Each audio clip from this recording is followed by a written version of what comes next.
A lot of you are posting, you are so offended by people who wore pins that were for a ceasefire. I completely understand and I sympathize with you. And yet, I'm going to say something that might be very controversial, that we have to make a space for the people who are going to, sadly, have to change their minds. There's going to be many of them.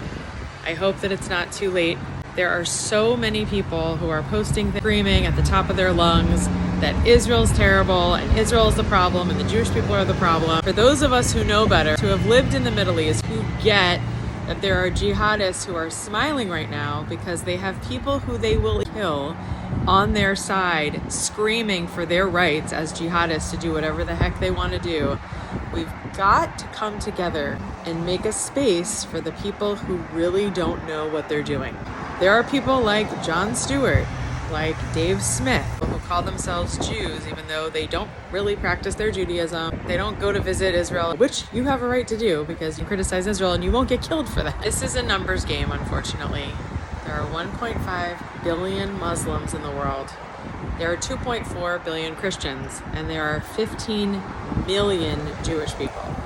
Yes, some of you have never heard that number before, but it's true. Thanks to people like Hitler, Makshimo, and other people who have tried to destroy us, we are a very small people. We're loud, we are powerful, we win Nobel Prizes, and you might think that because some of us have money and fame, that we are way bigger than 15 million, but it's just not true. Only 20% of Jewish people outside of Israel give money to Israel, go to Israel and support it, and learn Jewish values and Torah. And there is a large percentage of Jewish people that sit back while things happen and don't fight, don't stand up.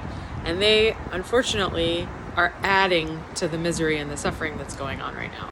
You may be sitting there like, well, I'm an atheist, or I'm a libertarian, or I don't really care, I just want freedom for all, so I'm not going to say anything.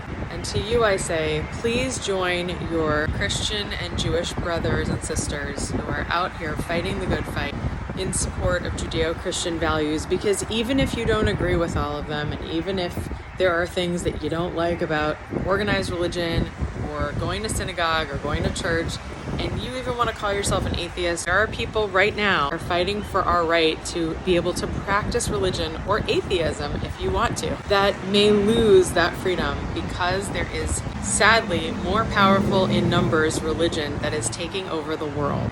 It's a numbers game and we need you, and we're going to have to make a space for people who don't necessarily believe like us, who aren't out there fighting the good fight, who are sitting back and hoping that someone figures it out for them. It's gonna take you too. If you're listening to this right now, we need you. And we need the people who have messed up, who wore a pin that said ceasefire now, thinking that they were just trying to protect innocent Palestinians, not realizing that they were helping to protect jihadists who want them killed as well. If you've made it to the end of this video, please do yourself a favor. Get on the side of people who you may not always agree with, but who you have fundamental belief in common, and that is the freedom to choose your religion, the freedom to have democracy, the freedom to vote, the freedom for women to have the right to go to school and report if someone rapes or hurts them. If you want some of these basic freedoms taken away, then keep defending jihadists. And if you don't, please wake up and please come back home. We need your help.